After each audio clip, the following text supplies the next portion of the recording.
Hola, buenas noches, ¿cómo están todos? ¿Qué tal el clima? Calorcito, ¿verdad? No saben, los envidio de que ustedes vienen playerita, camisa corta. Pero bueno, vamos a disfrutar este tiempo de la palabra de Dios. Es una bendición poder continuar nuestro estudio de Génesis. Ha sido una gran bendición todas estas semanas que hemos estado repasando Génesis, que hemos estado aprendiendo de Génesis.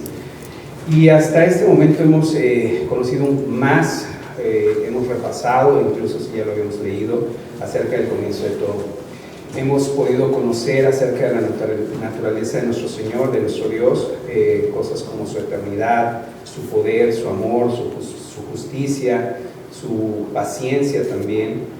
Nos han explicado nuestros hermanos también en semanas pasadas cómo era el huerto del Edén, las características que tenía ese huerto, la caída del hombre, obviamente, el primer asesinato en la historia.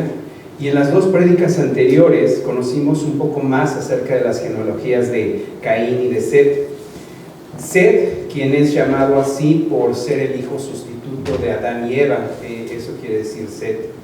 Así que continuamos con este viaje por los inicios, por el Génesis. Y bueno, antes de eso, pongamos este tiempo en manos de Dios. Señor, gracias te damos por la disposición de mis hermanos.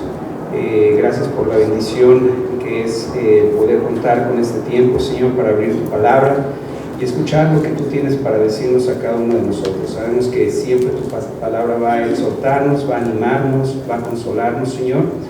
Y Señor, lo que te pedimos en esta noche es que tú estés aquí con nosotros, que sea tu Santo Espíritu que hable a través de mí, Señor, que seas tú glorificado en todo, Señor, y te pedimos que bendigas este tiempo. En nombre de nuestro Señor Jesús te lo pedimos. Amén. Ok, pues esta prédica básicamente la titulé Antes del diluvio, es el antecedente a lo que se viene, y vamos a estar estudiando Génesis 5, del 19 al 32, y el capítulo 6. Vámonos a Génesis 5:19, donde dice: y vivió Jared después que engendró a Enoc 800 años, y engendró hijos e hijas. Y fueron todos los días de Jared 962 años, y murió. Vivió Enoc 65 años, y engendró a Matusalén. Y caminó Enoc con Dios, después que engendró a Matusalén 300 años, y engendró hijos e hijas. Fueron todos los días de Enoc 365 años. Caminó pues Enoc con Dios y desapareció, porque le llevó Dios. Ahora, aquí quisiera nada más retomar rápido Génesis 5, del versículo 3 en adelante, para tener un mejor contexto. Y no voy a leer todo el capítulo, solamente quiero que nos repitamos algo que me parece muy interesante, que es versículo 3, y vivió Adán. Luego en el versículo 4, un poquito hacia el final, y engendró hijos e hijas, y en el 5 al final dice, y murió. Si leemos el siguiente versículo, dice, vivió Set, engendró hijos e hijas, y murió. Vivió Enos, engendró hijos e hijas, y murió. Vivió Cainán, engendró hijos e hijas, y murió. Vivió Mahalaleel, engendró hijos e hijas, y murió. Y vivió Jared 162 años, y engendró Enoc, y bueno, lo que ya estamos viendo. Llama la atención, pareciera que estamos haciendo un paseo por algún panteón, ¿no? Hoy en nuestros días estamos leyendo las lápidas de esas tumbas y estamos leyendo los epitafios de esas tumbas. Es de llamar la atención las veces que se repite y murió. O sea, ¿quién era? Engendró hijos, hijas y murió. O sea, finalmente el común denominador es la muerte. Y esto pues lo vemos básicamente por la caída del hombre. También el otro verbo que es constante, que se repite mucho, es engendró hijos e hijas. Y esto nos indica entonces que la tierra se estaba poblando, estaba habiendo un crecimiento en la población existente de ese tiempo, es decir, estaban llevando a cabo lo que Dios les pidió, que fructificaran y se multiplicaran. Ahora, si regresamos, esto es en cuanto al contexto de lo que estamos viendo, si regresamos al capítulo 4, versículos 17 y 19, algo que también debe llamar nuestra atención son de los descendientes de Caín, y el primer hijo de Caín es llamado Enoc, y llama mucho la atención que Enoc, bueno, más bien Caín, le pone a la ciudad, a la primera ciudad edificada el nombre de su hijo, es decir, no reconoce a Dios, reconoce y pareciera que sigue peleado con Dios, pues después de que Dios lo expulsa por haber matado a su hermano.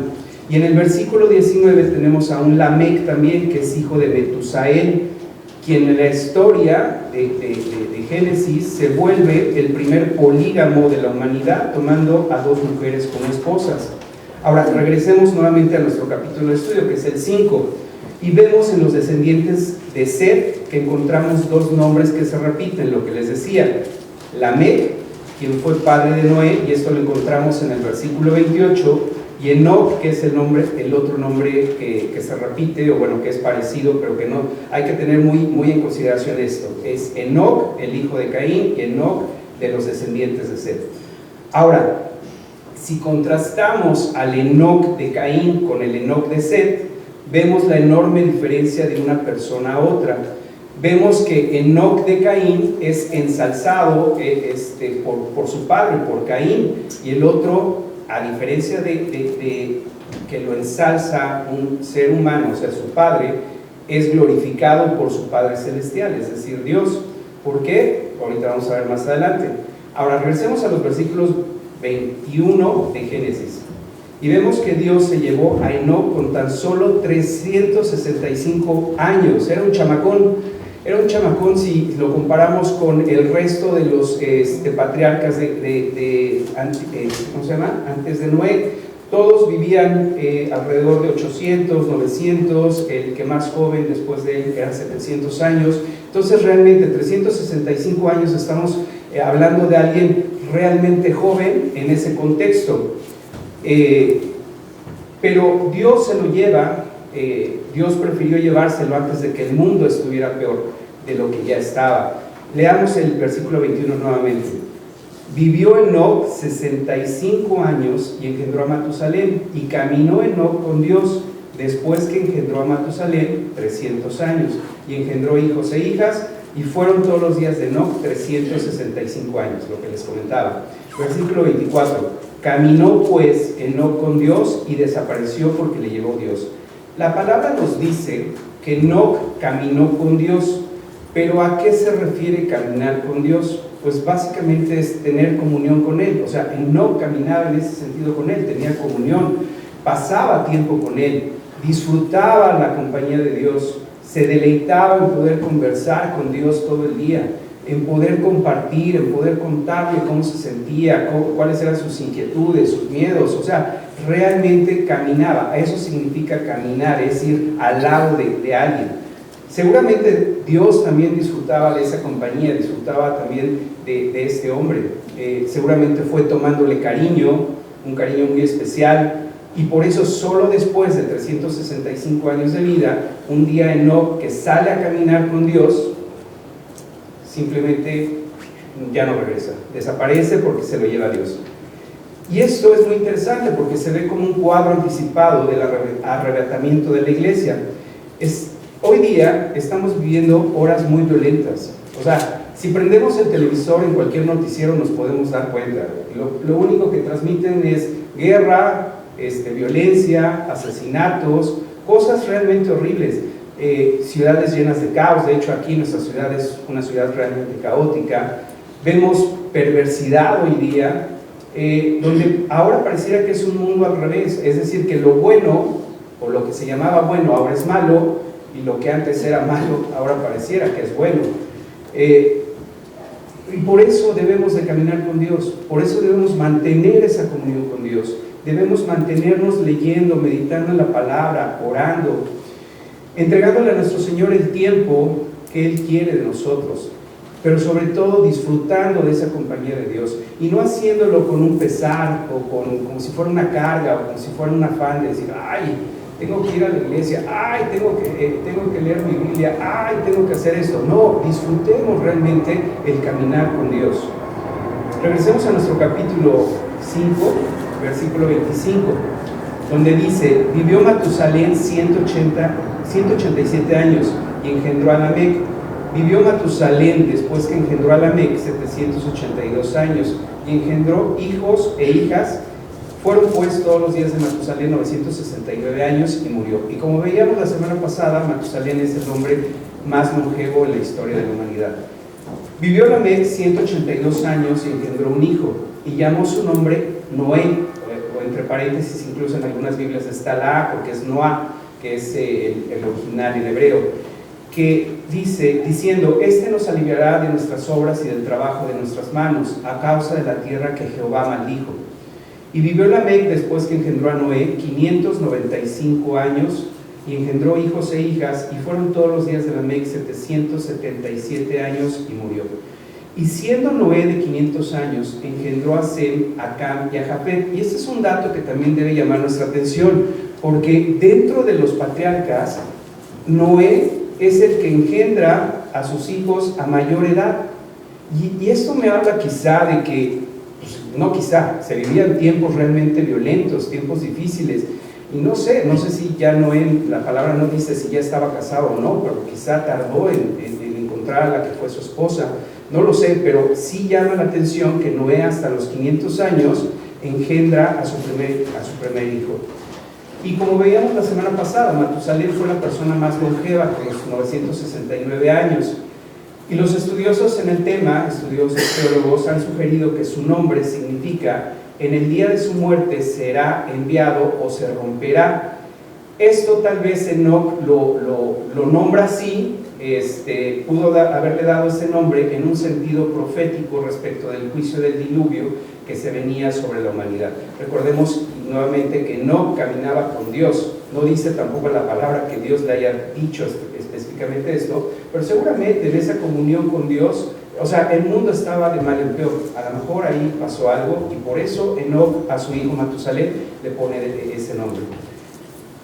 Y todos estos años de los patriarcas, sobre todo desde Enoc, Matusalén y Noé, yo pienso que ellos habrían estado alertando a la humanidad, es decir, llamándolos a que se arrepintieran de la forma en que estaban viviendo. Pero obviamente el pecado era más sabroso, todos los días había fiesta en todos lados, y muy seguramente debieron haberlos tachado de locos, ¿no? De decirles: pues, ¿qué les pasa? Son unos aburridos, no entienden lo que estamos haciendo. Pero sin embargo podemos ver cómo Dios fue inmensamente paciente con esa generación, porque aún así tardó muchos años para que llegara el diluvio, muchos años. Hoy día vemos que estamos así, lo que les decía, el mundo está de cabeza, se aprueban leyes en contra de la familia, en contra de la natalidad, estamos en contra de Dios. Pareciera que el mundo, y no pareciera, el mundo está en contra de Dios.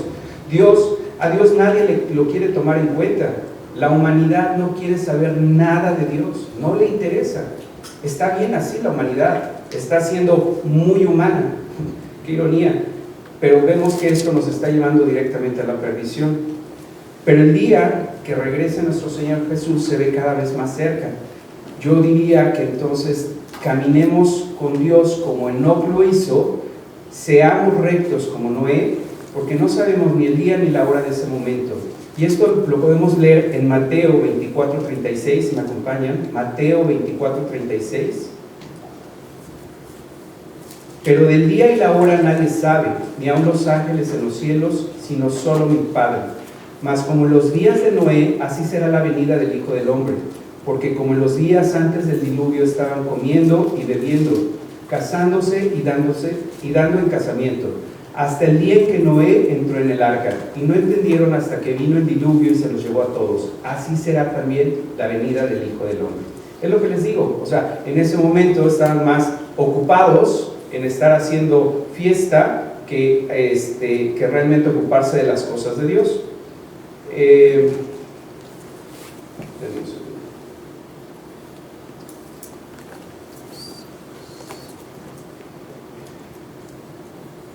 Un segundo. Vamos a capítulo 6. Capítulo 6. Espérenme porque tengo un problema técnico aquí.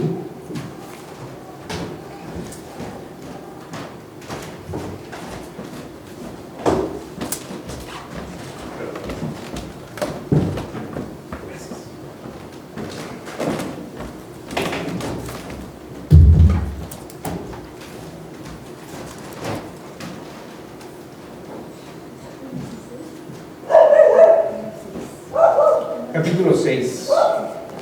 ¿Ya estamos ahí?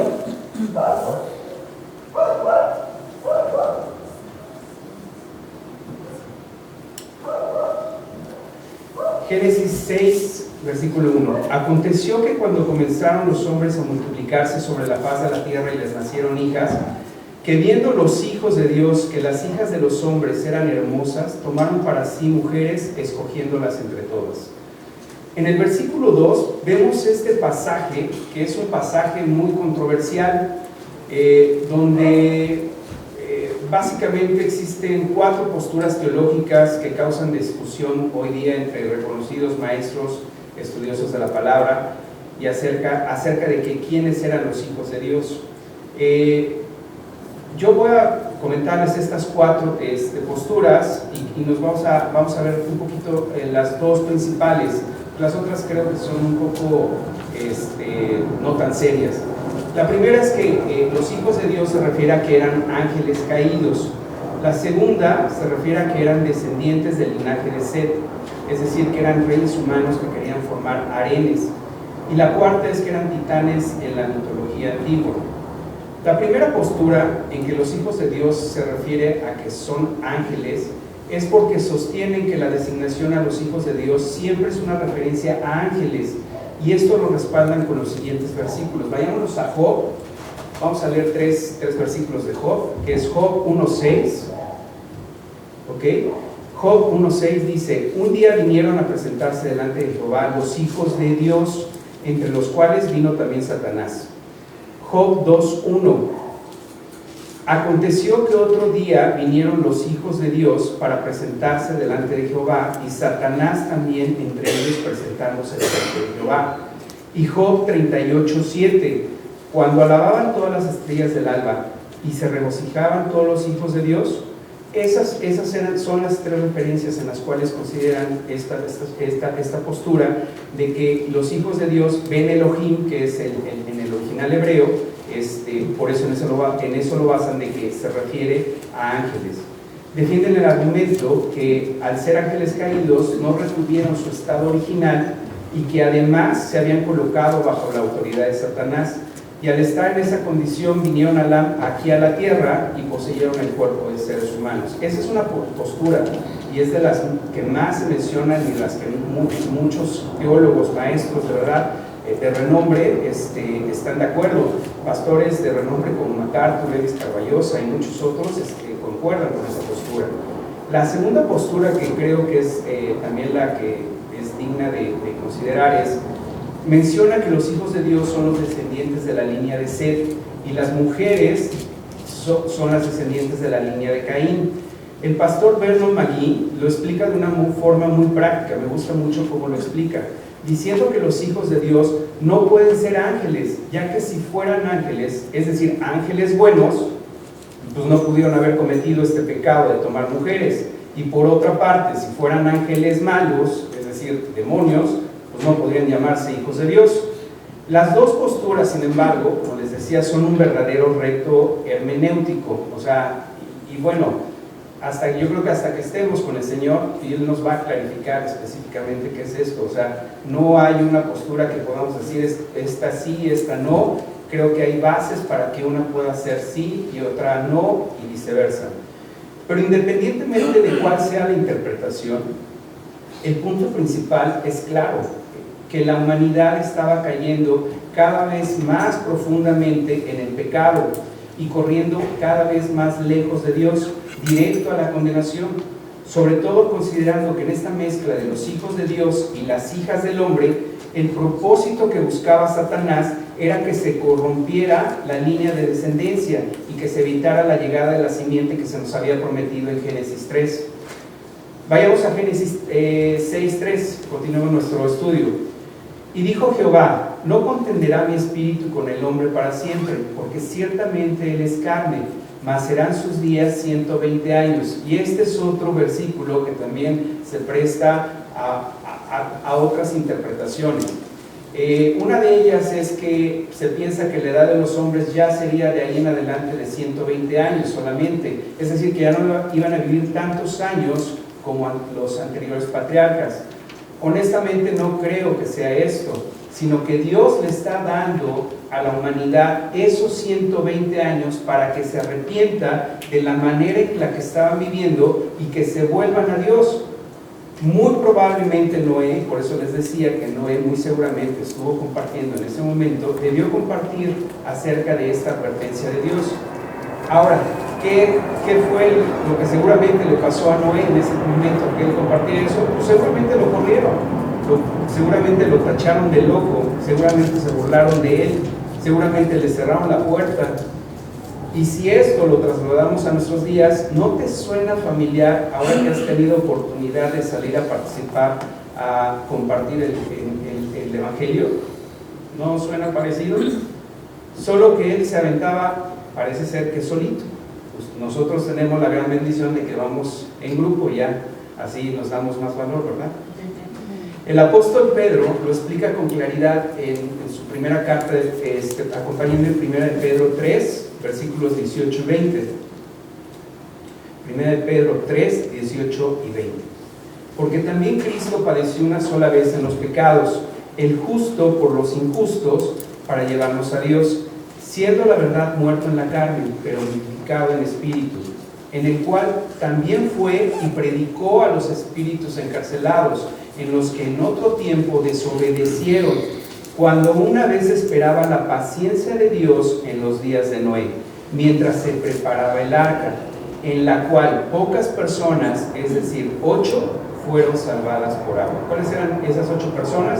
Noé y su familia. Y vemos que esperaba la paciencia de Dios en los días de Noé. Realmente había paciencia, aún siempre viendo toda la maldad del hombre. Nuestro Señor siempre es paciente, nos espera, nos da esa oportunidad. Y sin embargo, muchas veces no queremos escucharlo. Aquí, en este versículo, como les decía, leemos claramente acerca de la paciencia de Dios en estos días de Noé, para llevarlos al arrepentimiento. Sin embargo, ellos siguieron siendo desobedientes y obviamente agotaron la paciencia de Dios. Ahora en el versículo 4 es también otro versículo que es motivo de interpretaciones a veces erróneas. Dice, versículo 4, había gigantes en la tierra en aquellos días, y también después que se llegaron los hijos de Dios a las hijas de los hombres y les engendraron hijos, estos fueron los valientes que desde la antigüedad fueron varones de renombre. Si leemos bien nuevamente, donde dice, había gigantes en la tierra en aquellos días, esto habla de que ya existían los gigantes, porque la interpretación que muchas veces se da es que en la mezcla de los hijos de Dios y las hijas de los hombres, el resultado fueron esos gigantes. Y no, ya los gigantes existían en ese momento. Sí es posible que haya existido gente de gran tamaño en ese tiempo, pero no necesariamente eran los hijos de Dios, los hijos de Dios y las hijas de los hombres. Y en cuanto a que se refiere a los varones de renombre, es eso, a personas que pudieron haber sido destacadas en la guerra, valientes, caudillos, como los podríamos conocer. Versículo 5. Y vio Jehová que la maldad de los hombres era mucha en la tierra, y que todo designio de los pensamientos del corazón de ellos era de continuo solamente el mal. La maldad que existía en ese tiempo, como les decía, era mucha. Solamente se quería hacer el mal, no había freno ya para ello. Por eso es que el corazón de Dios debió sentirse realmente triste. El que es santo como Dios no puede ver el pecado, simplemente no lo acepta. Versículo 6, y se arrepintió Jehová de haber hecho hombre en la tierra, y le dolió su corazón,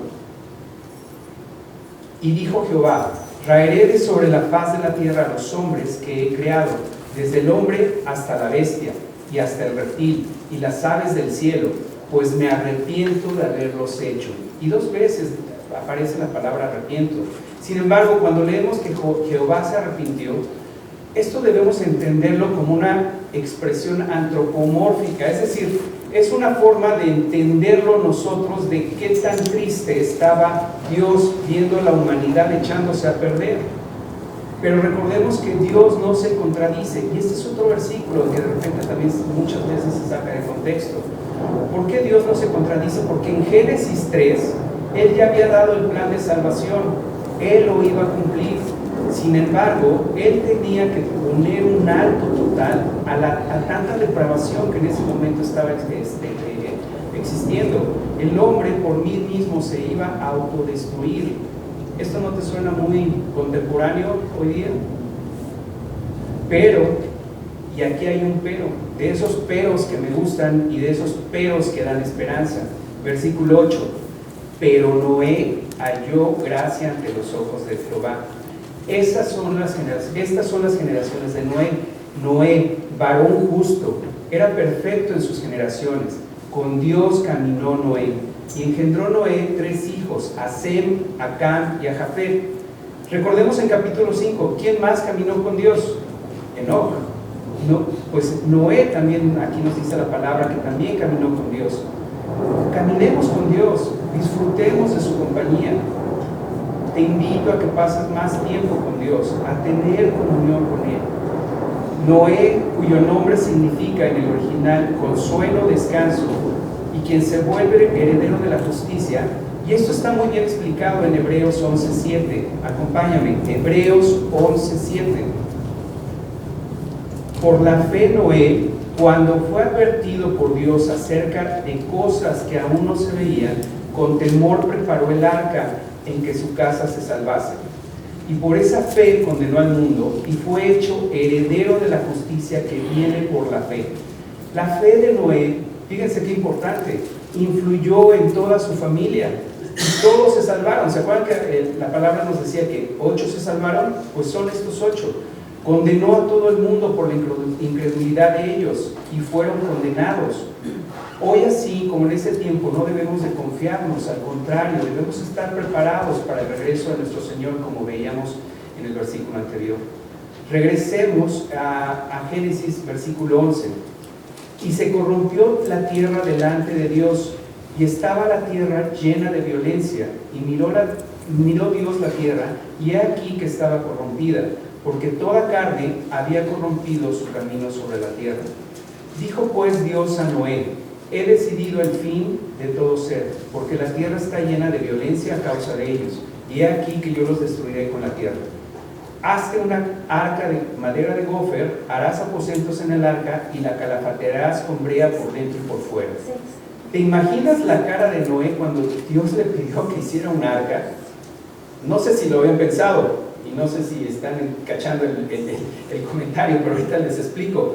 Más aún, la cara de la gente, de todo el mundo, cuando se enteró que Noé estaba construyendo un arca.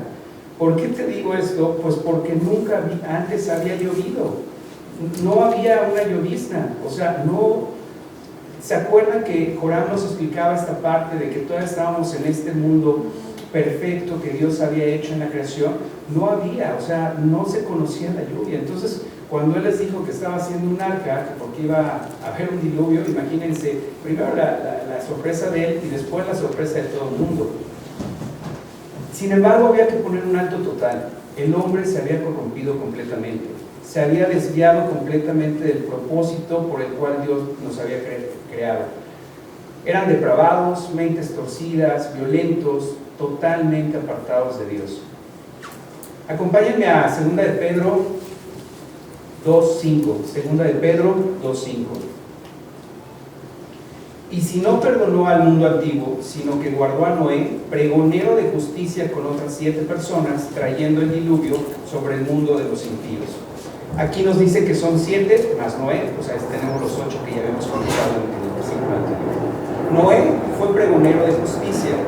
Su fe, al construir el arca, como te decía, como les explicaba, en un ambiente donde aún no se conocía la lluvia, debió haber sido verdaderamente raro, extraño, completamente ilógico. La gente de verdad lo debió haber visto muy raro.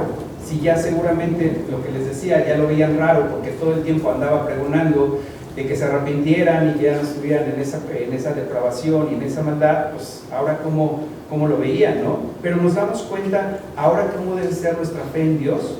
A él no le importó el tema, no le importó ser el tema de conversación de la gente. Él simplemente estaba obedeciendo a Dios. Versículo 14: hazte un arca de madera de gofer, harás aposentos en el arca y la calafatearás con brea por dentro y por fuera. Dios le pidió a Noé hacer algo. ¿Qué cosa? Un arca con dimensiones muy específicas. Le pide que construya con una madera llamada gofer. Hoy día no sabemos exactamente cuál es la madera gofer, pero se piensa que pudo haber sido una especie de cedro o ciprés. Y este tipo de maderas tienen lógica porque son las más utilizadas para la construcción de barcos. Y le pide que la calafatee con brea. La brea, según un diccionario, dice que es una sustancia viscosa de color negro que se obtiene por destilación de ciertas maderas, del carbón mineral y de otras materias de origen orgánico. Se emplea en medicina, en fabricación de plásticos, como aislante, incluso como pintura protectora. De esta manera, está siguiendo las indicaciones de Dios para poder tener esa permeabilidad que le harán soportar perfectamente pues, toda esa humedad, todo el embate de las olas. Génesis 6:15, continuamos. Y de esta manera darás de 300 codos la longitud del arca, de 50 codos su anchura y de 30 codos su altura. Una ventana harás al arca y la acabarás a un codo de elevación por la parte de arriba, y pondrás la puerta del arca a su lado y le harás piso bajo, segundo y tercero. Considerando esto de la medida del codo, y tomé la medida del codo egipcio porque Moisés al crecer en Egipto seguramente tomaba como referencia esta medida, que el codo egipcio es de 0.45 centímetros. Hay otras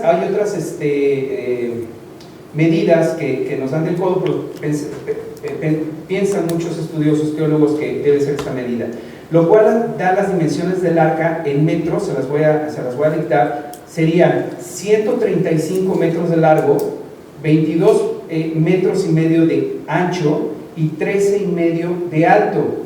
El volumen del arca, o sea, era algo grande. 100 metros es como, yo creo que de aquí a la esquina, un poquito más, 135 metros. O sea, todas esas medidas nos dan un gran volumen de carga. Esto es, se calcula más o menos 41,000 metros cúbicos. Si no son muy buenos para esto de los volúmenes y las medidas, se los pongo en otra referencia. Esto equivaldría a 522 vagones de carga de ferrocarril. O sea, imagínense un tren con 522 vagones listos para cargar hasta el tope, todo eso. Es realmente una nave muy grande. Y algo también muy importante, era una embarcación que era diseñada, o que Dios le había dado las indicaciones a Noé para que fuera una embarcación que flotara más que navegara. Era una embarcación que fuera estable para la navegación, para flotar, no para la navegación. Era para estar a salvo del diluvio. Y era para que pudiera vivir durante el tiempo del diluvio, lo que iba a durar esos 40 días, 40 noches, más lo que bajaba los días que bajaban las aguas. La palabra arca en el original hebreo es teba, y es utilizada también por Moisés en Éxodo 2:3.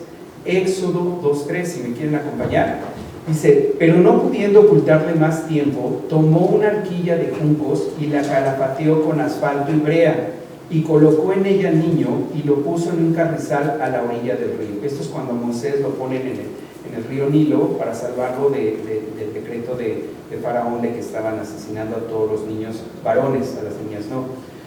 Los detractores de Génesis piensan que alguien en ese tiempo no pudo haber construido algo así, de esas dimensiones. O sea, un proyecto de ese tamaño. Dicen, no es posible. Pero recordemos que Noé descendía de Adán y debió haber sido alguien muy inteligente, muy capaz, muy listo, pero además tenía al mejor ingeniero atrás de la obra, que era Dios. Dios le iba diciendo y le dijo exactamente qué es lo que tenía que hacer. Y las herramientas, luego dicen, bueno, ¿y dónde se las consiguió? O sea, estamos hablando de los tiempos de Noé, seguramente no había herramientas, no había ni cómo cortar esa madera, ¿no? Cómo hacerlo. Si regresamos a Génesis 4, versículos 21 y 22, ahí Alberto, cuando le tocó compartirnos, nos comentaba que Jubal fue padre de todos los que tocan arpa y flauta, y Tubal-Caín fue artífice de toda obra de bronce y de hierro. Es decir, 2 capítulos antes ya se nos describía el conocimiento, la habilidad, la tecnología y las herramientas para trabajar madera y metal. Entonces, ahí está. O sea, la cosa es que no leemos bien, y de repente cuando alguien nos dice que eso no es posible, pues le creemos bien fácil, ¿no? En fin, versículo 16. Una ventana harás al arca, y la acabarás a un codo de elevación por la parte de arriba, y pondrás la puerta del arca a su lado, y le harás piso bajo, segundo y tercero. Es realmente interesante esto que también le dice Dios de la ventana y la altura, para tener esa ventilación, muy probablemente de los 3 pisos que iba a tener esta nave tan grande. Pero lo que es maravilloso es cómo Dios le da instrucciones a Noé, y Noé las sigue al pie de la letra. Muchas veces Dios también nos da instrucciones para nuestra vida a través de su palabra, y seguimos siendo necios intentando mejorar el plan de Dios. A veces decimos, no creo que sea por acá, mejor yo lo intento de este lado, seguramente me va a salir mejor. Y no nos va a salir mejor. Imagínense si Noé hubiera dicho, ¿para qué le hago una ventana de 45 centímetros? Está muy chiquita, mejor se la voy a hacer más grandota para que entre más aire. Y entonces si lo hubiera hecho más grande, pues a lo mejor le entraba agua y terminaba inundado. O sea, Noé de verdad estaba siguiendo las instrucciones de nuestro Señor. Versículo 18. Mas estableceré mi pacto contigo, y entrarás en el arca tú, tus hijos y tu mujer, y las mujeres de tus hijos contigo. Y de todo lo que vive, de toda carne, 2 de cada especie meterás en el arca, para que tengan vida contigo. Macho y hembra serán, de las aves según su especie, y de las bestias según su especie, de todo reptil de la tierra según su especie. 2 de cada especie entrarán contigo para que tengan vida. Dios le recuerda a Noé que está estableciendo un pacto a partir de este momento con él, que la bendición alcanza también a su familia. ¿Pero por qué? Porque Noé fue diligente, porque Noé obedeció las indicaciones de Dios, porque caminó con Dios. Sinceramente no creo que alguien que no caminaba con Dios pudiera siquiera escuchar la voz de Dios. A veces decimos, ¿por qué Dios no me escucha? Pues para empezar, ¿tú caminas con Dios? ¿Tienes comunión con Dios? Ahora, Noé no tuvo que ir en busca de los animales, no se convirtió en un vaquero antediluviano, no fue a cazar los animalitos y estarlos arreando, no. Dios seguramente debió despertar una especie de sensación que muchas veces hoy día incluso vemos en los animales y que nos llama la atención. Cuando decimos que presienten un peligro antes de que suceda, no sé si han visto o lo han comentado, Dios probablemente los dotó de esa sensibilidad para poderlo hacer, y de esta manera ellos los fue encaminando realmente Dios, pero Noé no fue a arrear a todos los animalitos. Versículo 21. Y toma contigo de todo alimento que se come y almacénalo, y servirá de sustento para ti y para ellos. Y lo hizo así Noé, hizo conforme a todo lo que Dios le mandó. El arca, esa arca impresionantemente grande, lo que les decía, 522 vagones, no solo era para albergar a los animalitos que Dios le estaba diciendo a Noé, sino también tenía que albergar comida para alimentar a esos animales, a Noé y a su familia. Pero era suficientemente grande para resguardar a todo esto que Dios había dispuesto. Había espacio suficiente, pero fíjense esto, Dios está proveyendo de las instrucciones para esta gran obra, pero también está proveyendo de manera milagrosa para que se pueda almacenar todo este alimento pero además que se pueda conservar en buen estado este alimento durante los días del diluvio. Es maravilloso. En el versículo 22 vemos que Noé hizo todo lo que Dios le mandó. Como les decía, Enoc y Noé caminaron con Dios, disfrutaban esa comunión con Dios. Enoc halló gracia con Dios, halló gracia a los ojos de Dios, y Dios lo traspasó. No lo dejó viviendo en ese mundo lleno de maldad. Noé también halló gracia ante los ojos de Dios, pero Noé también caminó con Dios. La gracia de Dios también alcanzó a su familia y fueron salvados de ese diluvio. En la descripción del mundo que conoció Noé, vimos mucha similitud de la maldad del hombre como la estamos viendo hoy. Lo que les decía, si prendemos el televisor en un noticiero, si tomamos un diario de noticias, lo que vemos es eso: violencia, depravación. Y obviamente el hombre no quiere saber nada de Dios. La soberbia del hombre no quiere ni busca glorificar a Dios, como lo hizo Caín. Caín lo que hizo cuando tuvo un hijo, recordemos que le puso de nombre de su hijo a esa ciudad, sintiéndose orgulloso de su hijo, pero no reconoció a Dios, a pesar de que Dios le había permitido vivir después de que él había matado a Abel. Ese tiempo Dios fue paciente para que se advirtiera que los hombres vinieran al arrepentimiento.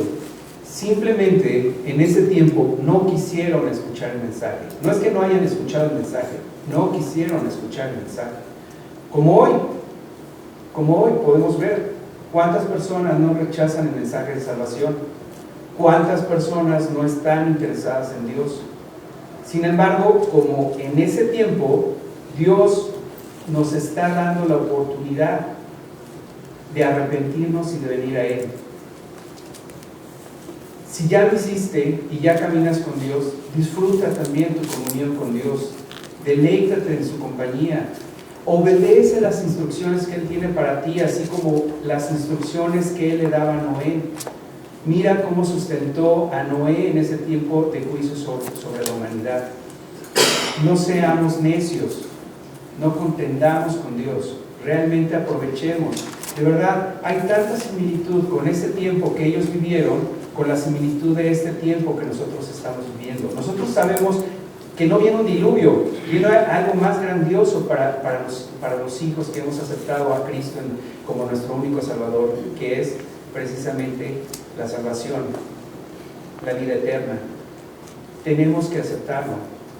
Esa es la invitación. Ahora, resumiendo todo esto, este mensaje, yo lo diría en 4 puntos y de esta manera.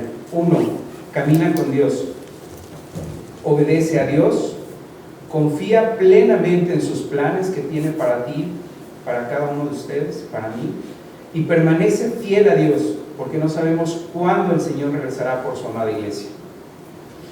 Señor, gracias te damos por esta noche, gracias te damos por la bendición de escuchar tu palabra. Gracias porque en todo momento tú nos exhortas a través de tu palabra, Señor, y nos animas, Señor, a no desfallecer, entendiendo que ya pasaron esos tiempos del diluvio, Señor. Tú emitiste un juicio sobre esa humanidad, Señor. Sabemos que a ti el pecado te entristece, Señor, te entristece ver que el hombre se aleja y se aleja cada vez más de ti, Señor. No permitas que en nosotros pase esto, Señor, sino te pedimos porque seas tú y regresemos a nuestro primer amor, Señor. Solamente tú, Señor, entendiendo que a través de ti solamente tú nos puedes dar esa salvación, que solamente a través de ese sacrificio que tú hiciste en la cruz, Señor, esa sangre preciosa y muy costosa, Señor, podemos ser aceptos ante el Padre, Señor. Yo te pido que nos lleves a casa con bien esta noche. Gracias por tu palabra, gracias por el corazón de mis hermanos para estar dispuestos y venir y escuchar lo que tú tienes para decirnos. Gracias te damos en nombre de nuestro Señor Jesús. Amén.